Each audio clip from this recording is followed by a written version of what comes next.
অবশেষে তৌহিদ আফ্রিদির মুখোশ খুলে দিল তাসরিফ খান। ছাত্রদের আন্দোলনের সময় যে পরিকল্পনা ছিল তৌহিদ আফ্রিদির, সেটাও ফাঁস হয়ে গেল।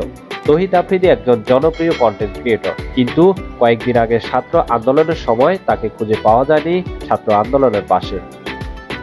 এরপরে এক ভিডিওতে বলে, ছাত্রদের পাশে থাকতে চেয়েছি আমি, কিন্তু তাকে ভয় দেখানোর কারণে থাকতে পারেনি।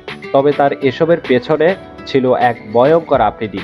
গতকাল তাসরিফ বলেন, তৌহিদ আফ্রিদি আন্দোলনের সময় তাসরিফ খানের বাসায় এসে এবং তাকে সরকারের পক্ষে ভিডিও বানাতে বলে এবং অনেক টাকার অফার করা হয়।